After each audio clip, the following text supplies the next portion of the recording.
And that light bulb moment was understanding that around the world, it's a universal experience for family offices that they will tend to have this part of their portfolio that are these long-term, cross-border private assets. They don't actually know the full value of the investment today. Welcome to Pine Speaker Series. Today I am here with Matt McGrath, the founder and CEO of Emissary Partners. I've met Matt in various places in Stockholm, in London, now Singapore. That's right. And it's his first time to Singapore, and I'm excited to have the next an hour of a conversation with Matt. Well, Hyuktae, it's great to be with you. Thanks for the warm welcome. My name is Matt McGrath. I'm the founder of Emissary Partners, as Hyuktae says. I'm an American living in London, have been there for 7 years now, where I founded the company. And our purpose is that we work with family offices on the global and geopolitical impacts on their investment portfolios, with a focus on legacy assets, which I imagine we'll talk about. You've had a long career from government to diplomacy to private sector. Maybe tell us a little bit about yourself and what are some of the lessons learned throughout your career before founding Emissary Partners? Sure. Well, Hyuktae, it's such a pleasure to be with you. As you noted, it's my first visit to Singapore, though through London have many, many friends and even a couple clients who are here in Singapore. So thanks for having me. As you mentioned, I've bounced around a little bit in my career in terms of the sectors, and I've always been interested at that intersection of the public, private, and social sectors. By way of background, I'm American. I grew up in Boston, Massachusetts. I started my career in Washington, D.C., and part of the reason for that was that I graduated into the 2009 recession. And so all of the investment banking jobs that all of my older friends in college were able to get had dried up, and so government became the path that I chose in my early years. I got very lucky early that I ended up with a role working for the vice president's office. At the time, it was Joe Biden, and his national security advisor was a gentleman named Tony Blinken, who went on, of course, to be the Secretary of State under President Biden. At the White House, it was really an incredible training ground and apprenticeship. As a 23-year-old, after that, I got their good reference to go down the street to a private sector firm. When I was in university, I was always really fascinated by the idea that we could see that as a function of globalization, there were many corporate and private investors, I now have the vocabulary today to explain it, who would find themselves in foreign market contexts and emerging markets. And it wasn't that their business case for the underlying investment had been incorrect, and they weren't quite ready to leave, but there were what you might call non-market impacts on their investments that had taken them off course. And that could be a conflict with the government, it could be local labor unions, it could be that they had misunderstood the joint venture agreement with their local partners. Would result in these situations where you might have an investment, you think you're going from A to B, but you end up at C, which is farther out in the future and far lower in terms of the value created. And I was always really interested to figure out how to work with investors on those impacts from global political economy, global risk, and local stakeholders. And so to my luck, at age 23, 24, there was a firm called Albright Stonebridge Group that had merged, which was co-founded by the former Secretary of State, Madeleine Albright, and the former National Security Advisor, Sandy Berger. I once again got an apprenticeship role there.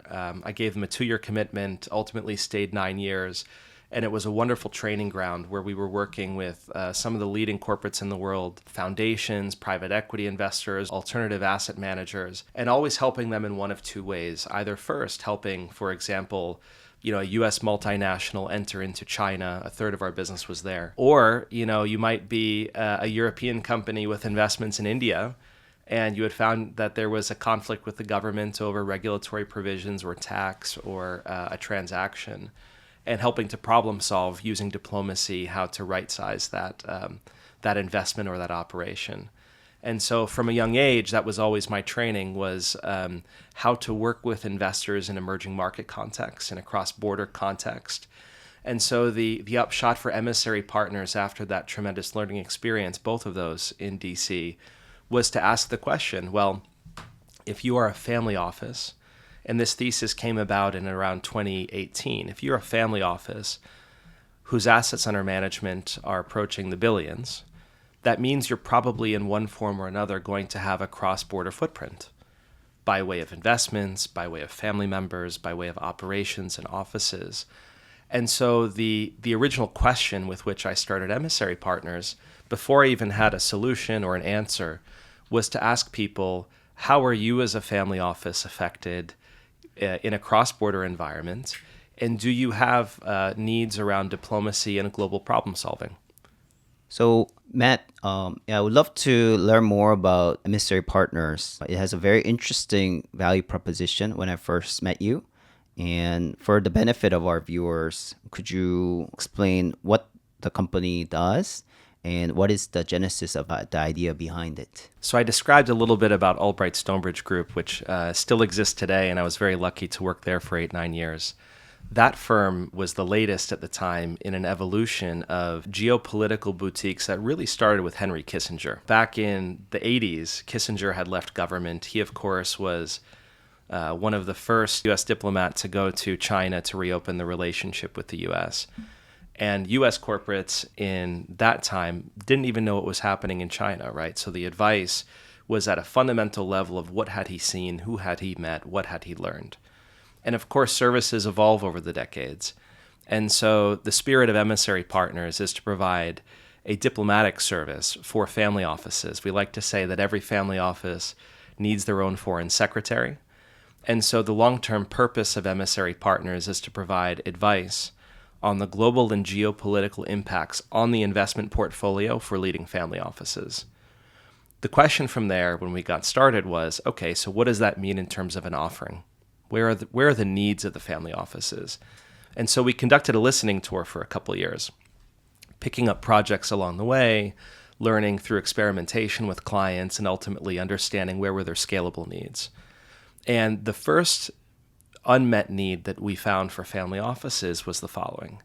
We would sit down with a family office CIO or principal, and we would ask, where are their needs for global problem solving in your portfolio? And they would show us, maybe it was a piece of paper, hey, look, we're not sure what to do with this investment. Can you take a look at it for us? And over time, we would get enough of these cases, and we developed the synthesis, the understanding. And that light bulb moment was understanding that around the world, it's a universal experience for family offices that they will tend to have this part of their portfolio that are these long-term, cross-border private assets that have very specific characteristics. One, they don't actually know the full value of the investment today. They don't have enough information. They don't have enough reporting. They might be at too far a distance to really understand the cyclicality of the business. And number two, there's typically another party involved that's making that exit or realization a bit more challenging. And that can be a government, it can be a joint venture partner, it can be a fund manager. And that fact pattern, that set of characteristics, occurs for really every family office in the world. And we find that there's a very consistent proportion. In the Western world, it's about 5 to 8% of AUM. When you go to the GCC, Abu Dhabi, Saudi Arabia, where I spend some time, that figure probably rises to about 10%. And then, of course, in Singapore, we know that these are issues that families also recognize. And so under the umbrella of creating the first geopolitical and global advisory firm on the impacts on the investment portfolio for family offices, this is the first solution, providing workouts for cross-border legacy assets. Are you the first firm that's doing this? It looks like you had some broader understanding of what the families needed, but you were able to narrow down the specific problem and opportunity set. And how was the response when you started Emissary Partners? Let's take it to the year one when you opened the business. Yeah, year one, I was still very much learning the space. So I was introduced to the family office world by way of two avenues. So one, I've been a member of the Milken Institute Young Leaders Circle, like you, for about 8 years now. And the second, my father-in-law, who's a very dear mentor and has been a tremendous sponsor of my getting this started, is the founder of a tax law firm, a very leading tax law firm in the Midwest, where his clients are these self-made industrialists. And so around 2017, 2018, I was getting a window through those two windows into the ways that family offices were globalizing, professionalizing, and innovating. At a headline level, it was very, very clear early on that there would be a very big business to help family offices as they grew and were encountering investment impacts of these risks. But there was a major need for trust and education to get started. And so the issue really wasn't around meeting family offices. It's a referrals business, as you know. It's talking to friends of friends and having interesting and good conversations and listening well. The early year, the first year, it was getting quite a lot of encouragement that you should really be looking at this space. But also, as you know, family offices need their time. So it's an entirely normal thing that you could know someone for 2 or 3 years before they decide they actually want to talk about the sensitive investment issue in the portfolio. But we were very lucky. Around month 4 or 5, we picked up 2 very chunky projects, and it was just me at the time. I bootstrapped this by myself. I wanted to really, really learn the space before investing into it and raising money. And so I picked up 2 projects.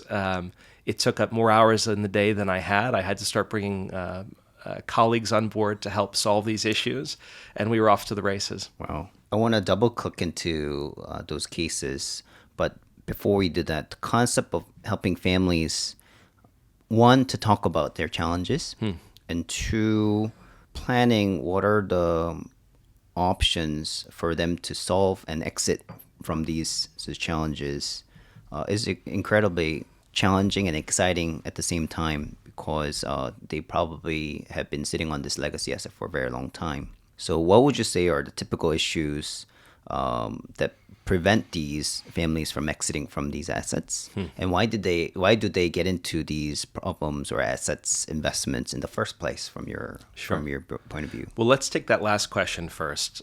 I think whenever we talk to a family office, we know about 300, 320 around the world. We've worked with about 32, 33 at this point. Whenever we sit with a family office and we talk about what we do and we listen to their experiences, there will be a sense that because every family office is working privately for the most part, even if they collaborate with peers or co-invest with peers, problems as a family office, challenges are dealt with on a very private basis. And so that can lead one to think that a legacy asset issue or another geopolitical issue that enters the portfolio is something that must be personal to you, and because you might have done something unwise. That's not necessarily the case. We see all sorts of cases of very good investments, very long-term assets that were performing very well for a long time. I like to describe it as 2 layers. So one is that there's the logical financial layer. What is the investment? What can you do with it? What are the numbers around that? How do we execute? But that's never enough, because a family is a family. And so there's that layer that sits below, which is the human, relational, family system layer, which is really what wins the day. Now, the first layer is required. You have to develop the right analytics. But if you don't really understand what's happening in the life of the family office and understanding the stakeholders, and I also like to say, if a legacy asset has been unresolved, it's not a resource issue. By definition, there's not a resource constraint. And so there's typically a backstory for why the issue hasn't been unwound already. And that may be something around, well, it was my father's investment and I'm not sure how to honor him correctly. Or it may be an investment made under a prior CIO and it's not well enough understood by the current team. And so typically we have to, in a careful fashion, a very respectful fashion, take the time to understand, tell us the backstory here. What do you need us to know in order to work correctly? And, let's develop a solution that's respectful of your individual family office system and your individual family system. Yeah, I think I want to get into real cases that you dealt with. Sure. And if you could walk us through what are the problems you were faced with, how did you go about learning about these backstories and collecting all the facts and drawing the maps of all the stakeholders involved and solve these problems? So back to the fundamentals of cross-border legacy assets. Long-term, cross-border, private asset, information issue, and stakeholder issue. So the first one we encountered had the following fact pattern, and I'll anonymize it out of respect for the client and the circumstances, but they wouldn't mind my sharing it on an anonymized basis. So we were approached by an American family office, now in their third to fourth generation, very institutional, one of the earliest single-family offices out of the Midwest of the United States. And they came to us, and I love how this started. They showed us a piece of paper, and they said, "We received this redemption out of a U.S. investment fund investing in Asia. We don't have an analytical basis for thinking this, but something doesn't sit right with us about how the manager has reported this. It's the last position in his fund from almost 20 years prior. He had a lot of latitude in how to invest and redeem us, and we don't have a clear picture of valuation. And so could you take a look at this and tell us what you think this might be, how to attribute it, and whether this is correct?" And so I believe in the spirit of investing in relationships. And so I went away, and I know enough valuation to be dangerous. And so I went and pulled the financials. It was a company in South Asia. Pulled the financials as best I could, dusted off my McKinsey valuation textbook, and did a few years, a few methods to look at order of magnitude. What are we talking about? And the client had received $2.4 million on the last investment. And when I did the math on it, I didn't know the year, I didn't know the method that would ultimately hold, but I could see a range of about $13 million to $40 million that their position should have merited. And so I went back to the client and I said, "Look, I don't have nearly a full fact set here, but back of the envelope, I think you might be looking at something a bit larger. Would you like us to work on this? Would you like us to figure this out for you?" And the answer was yes. And so we put together a plan wherein what we would do is run a full investigation, run the research, commission a real valuation, and then understand the exit options through the agreements and through other forms. And that took us several months to put together. We often find that when a family office is dealing with a tricky investment manager or partner or counterparty, very often there's been some foreplanning in advance for whatever the reallocation of value has been. And so part of our job is to understand, okay, if there's been a smooth maneuver here to take value from the family or make it harder to recoup the full fair value, how do we anticipate the objections? How do we anticipate how this is set up? And what we found was the following. We found that this client was within a group of LPs in this fund into the industrial firm in Asia that was about 5 times the volume of this one investor. This was a wider issue. We found through commissioning a real valuation that the family was owed about 32, not 2, but 32. And so that really then meant, even if it was a very large family office and this was still a small position for them, did they feel that 32 million was worth doing something about? And ultimately they did. And so what we did was we looked, there's always 3 ways out of a legacy position structurally. You can negotiate with your partner or sponsor or government. That's really a diplomatic exercise. You can sell a secondary interest. So if you still actually own the asset, is there someone else who actually would say, you know what, I don't mind those issues. I can work them out myself. I've got a different view of the country or the industry or the parties involved. So you sell your position. Or third, you can go legal. And obviously no family wants to go legal. But if you have to, and sometimes you do, you want to make sure that you've understood enforcement, reputation, fact basis, that there's no backsplash on the family or family office or having to advocate your rights. And so we put together a plan, a real options analysis for this family in the Midwest of the United States to say, look, we've looked at this Asian exposure. Here are your 3 options. And ultimately, they picked to exercise 2. They said, well, look, we don't think this is sellable in that individual case. Let's put forward a strong legal proposition and a strong negotiating proposition, and we'll let the other party decide. We're comfortable either way. And when the other party decides that they'd like to deal reasonably with us, having attributed all the way through the investment and the amounts owed, we'll be happy to deal. It was a way of taking on a matter that by definition had conflict in it, but in a way that was very peaceful internally and without a ton of contention. Let's imagine this American family office in the Midwest going to a jurisdiction that they're not familiar with. How do you, one, help them to gather all the latest facts? You're not in Asia. And also, how do you negotiate? Because maybe the rule of law that they enter into could be different from American laws. So Yes. how did you go about resolving this? Yeah. The reputation I want to build for our company, which is now 7 years old, is that when we're involved on behalf of a client, it means a couple things. It means, one, our client's going to be very, very well informed. We're always going to make sure our client has all the information they need, and they've thought about it in a considered long-term fashion. And two, that we always want to deal in a way that's thoughtful and diplomatic and peaceful, but we're going to make sure that our client has all their options available to them, right?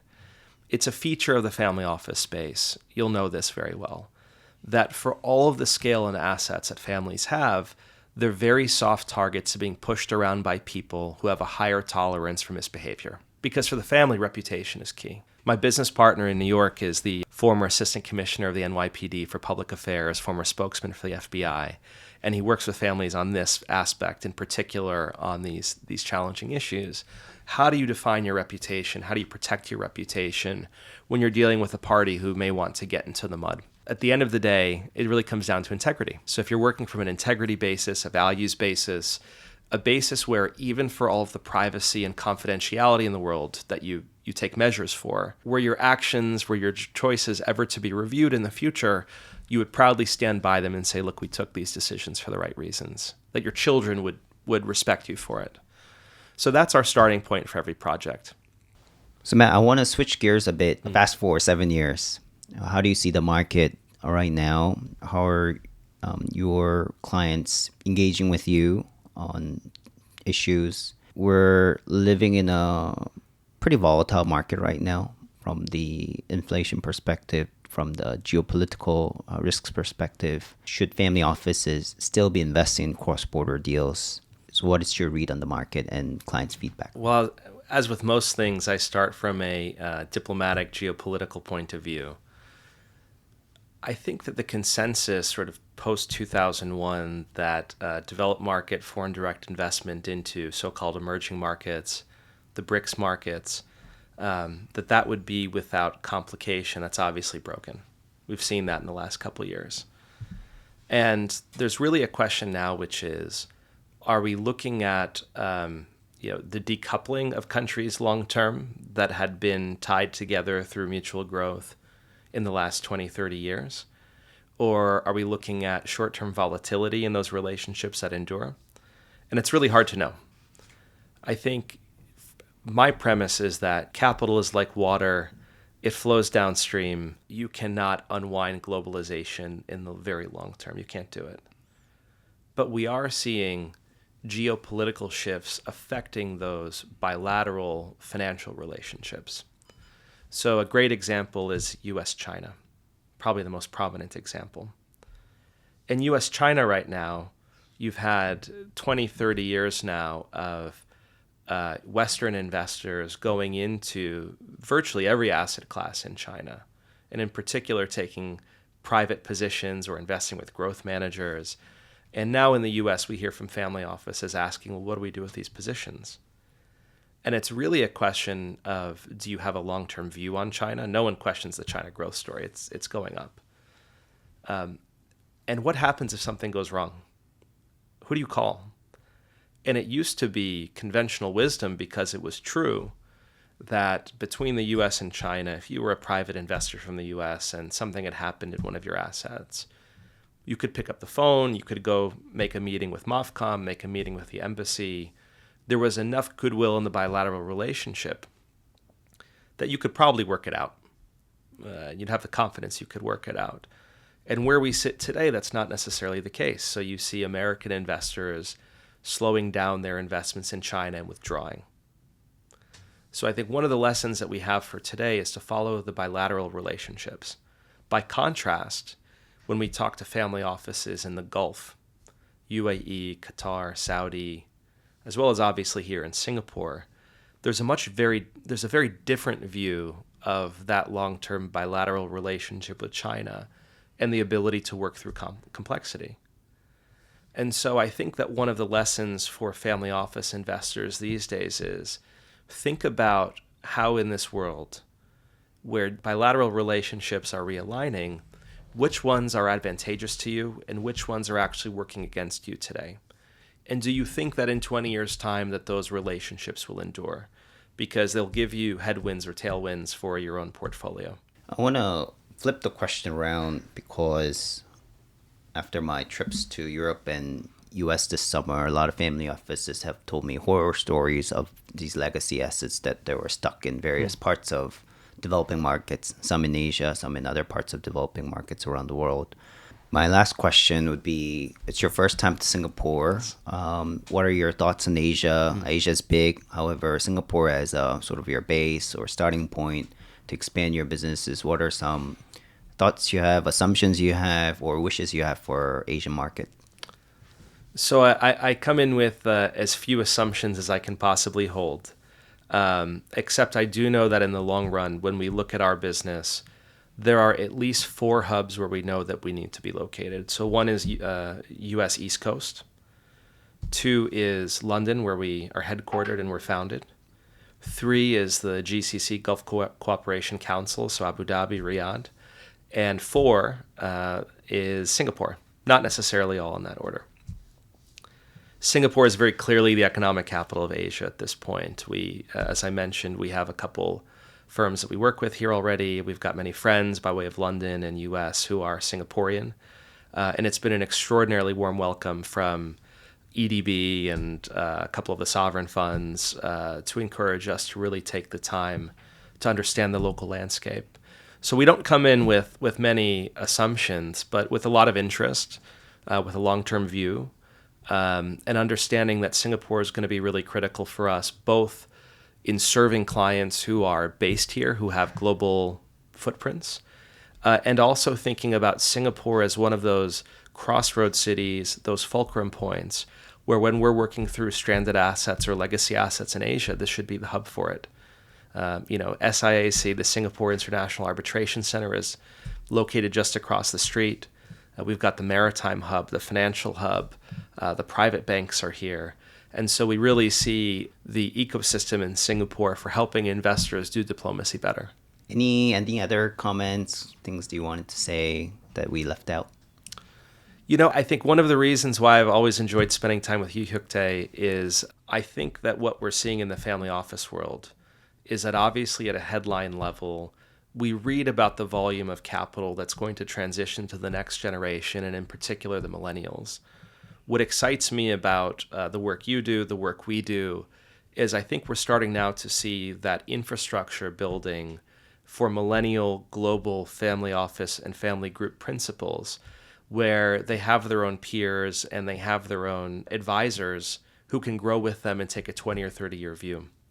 So one of the reasons I'm so excited for Pine Capital is I see you providing just that, which is through the VC and multifamily investment lens, a support system for family offices, and a connective tissue even within the region and globally. And so I think we should be encouraging others like us who are millennials with ideas about how they can serve this space to get involved and to have an impact. So that's what's on my mind, and I think spiritually where we should be headed in this space.